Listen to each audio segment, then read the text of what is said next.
Cierra los ojos, escucha el vaivén del agua. Para muchos, es el sonido de la paz, de las vacaciones, del descanso. Pero para aquellos que han pasado su vida desafiando al gigante azul, el mar no es un amigo, es un cementerio sin lápidas. Y en ese silencio líquido, habita algo que la humanidad ha intentado suavizar con cuentos de hadas y melenas doradas. Olvida todo lo aprendido en Disney. Olvida la belleza romántica de las estatuas de piedra. Lo que habita en las profundidades no busca amor, busca carne. Hoy vamos a descender a las fosas más oscuras de la mitología y la realidad, donde el mito de la sirena deja de ser una fantasía para convertirse en una pesadilla biológica. Desde que el primer hombre se atrevió a flotar sobre un tronco en el Mediterráneo, ellas han estado ahí, pero en la antigüedad no eran mujeres pez, eran quimeras con cuerpo de ave y rostro humano, seres que esperaban en los acantilados de Antemasa. ¿Por qué aves? Porque el horror viene de arriba y de abajo. Su canto no era una melodía dulce, era una frecuencia diseñada para anular la voluntad. Imagina estar en la cubierta de un barco de madera. El viento ha muerto, el océano es un espejo negro.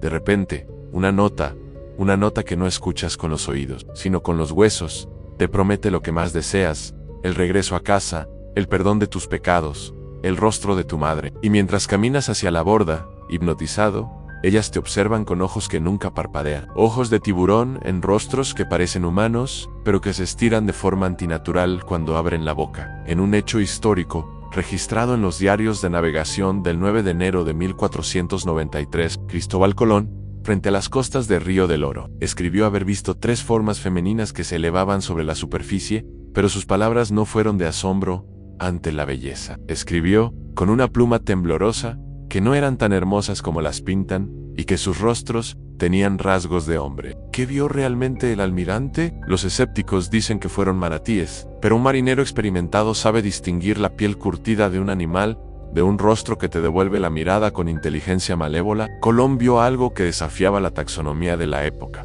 Vio a los centinelas del abismo, observando las naves de madera como nosotros observamos una fila de hormigas que transportan comida. Avancemos en el tiempo, a los relatos que los pescadores locales solo cuentan cuando el ron ha soltado sus lenguas y el sol ya se ha puesto. En las aguas profundas de las Islas Caimán existe la leyenda del acechante. No es una mujer hermosa, es una criatura de piel pálida, casi translúcida, con dedos largos terminados en garras hidrodinámicas. Un relato de 1974 habla de un buceador de profundidad que bajó más de lo debido. Sus compañeros cuentan que, a través de la comunicación por radio, solo escucharon un jadeo rítmico. Cuando subieron el cuerpo, no había marcas de dientes de tiburón. Había marcas de dedos, presiones humanas en el cuello que habían aplastado la tráquea bajo 40 metros de profundidad, pero en sus ojos solo había una expresión de terror puro, como si hubiera visto la verdadera forma de la muerte, y ésta le hubiera sonreído. Si las sirenas existen, ¿cómo son realmente? La biología nos dice que, para sobrevivir a la presión del abismo, no podrías tener una piel suave y delicada. Serías una masa de músculo denso, con una mandíbula capaz de desencajarse para tragar presas enteras. No tendrías cabello, tendrías sensores de vibración.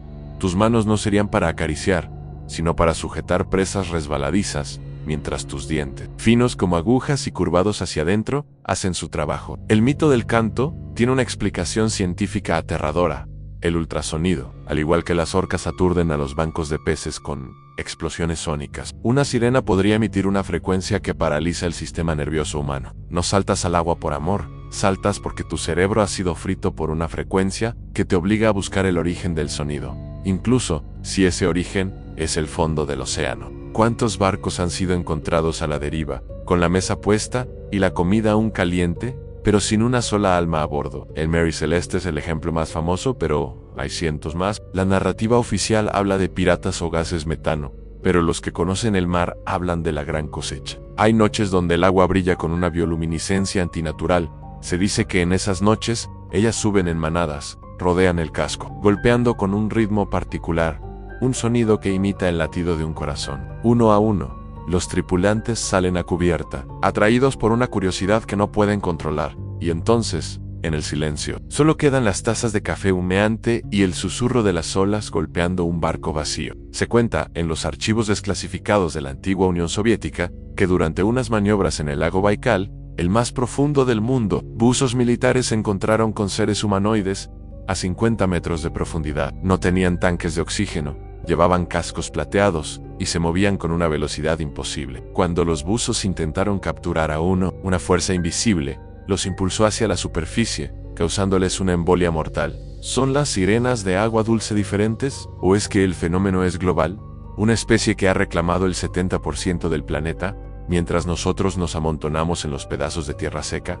En el verano de 1997, la NOAA, Oficina Nacional de Administración Oceánica y Atmosférica de los Estados Unidos, registró un sonido que sacudió los cimientos de la biología marina, lo llamaron The Bloop. Fue detectado por hidrófonos a miles de kilómetros de distancia en el Pacífico Sur. No era un volcán, no era un glaciar rompiéndose, y definitivamente no era una ballena azul. Era algo orgánico, pero de una magnitud física que desafía toda lógica. Imagina un ser tan vasto que su caja torácica pueda proyectar un rugido a través de todo un océano. Los teóricos del misterio sugieren que no fue un animal solitario, sino un coro, una llamada de reunión. ¿Qué sucede cuando estas criaturas deciden que la superficie ya no es un límite? El sonido del bloop coincide con las frecuencias que los antiguos describían como el himno de las profundidades, un sonido que precede a las grandes desapariciones masivas de barcos de carga, que incluso hoy, con toda nuestra tecnología satelital, simplemente se desvanecen del radar sin dejar una mancha de aceite o un chaleco salvavidas flotando. Se rumorea que en la década de los 90, la marina de un país que prefiere mantener el anonimato experimentó con sonar de baja frecuencia para detectar submarinos enemigos. Lo que encontraron fue algo que clasificaron de inmediato. Informes filtrados hablan de contactos hidrodinámicos que rodeaban los barcos a velocidades superiores a los 70 nudos. Estos seres no huían del sonar, parecían alimentarse de él. Los operadores de radio empezaron a sufrir alucinaciones auditivas, reportaban escuchar voces de familiares muertos a través de las frecuencias de radio encriptadas. Algunos marineros, en un estado de crisis, intentaban abrir las escotillas de presión en pleno viaje, gritando que ella los estaba llamando por su nombre. El proyecto fue cancelado tras 3 pérdidas de marineros de formas inexplicables en una sola semana. Las bitácoras mencionan que, tras esas pérdidas, se avistaron formas pálidas escoltando al navío de regreso al puerto, manteniéndose justo debajo de la espuma blanca de la estela, esperando que alguien más cayera al agua. En las costas de Namibia y en el mar del Japón, los pescadores industriales han subido algo más que atún y bacalao. Existen fotografías granuladas, confiscadas por autoridades portuarias, que muestran restos de redes desgarradas por algo que posee una fuerza prensil humana, pero una ferocidad animal. A veces, entre las toneladas de peces, aparece un dedo, largo, con membranas entre los nudillos y una uña endurecida, negra como el azabache, capaz de cortar el nylon reforzado. Estos subproductos de la pesca nunca llegan a los museos, son recogidos por hombres de traje oscuro antes de que el barco termine de atracar. ¿Por qué el miedo a que el mundo vea un cadáver de sirena? Quizás porque no son solo animales, quizás porque su ADN está tan cerca del nuestro que confirmaría la teoría más aterradora de todas, que no somos la especie dominante, sino simplemente la que vive en la orilla, permitida por una civilización mucho más antigua, mucho más cruel y infinitamente más paciente. Incluso hoy, en pueblos costeros de Islandia y Escocia, los viejos pescadores mantienen un ritual que los turistas confunden con superstición.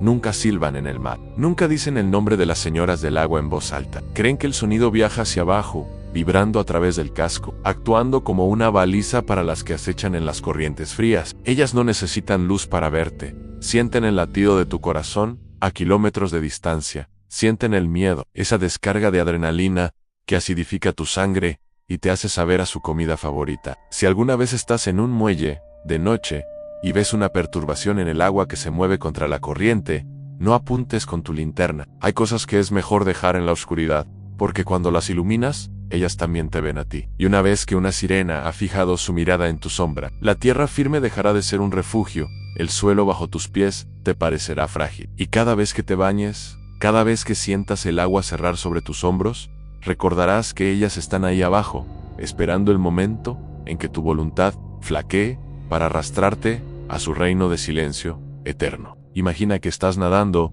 en el mar abierto. El sol calienta tu espalda. De repente sientes algo rozar tu pie, algo frío, algo que se siente como lija. Miras hacia abajo y solo ves el azul infinito, el gran vacío. Pero desde ese vacío una sombra comienza a subir.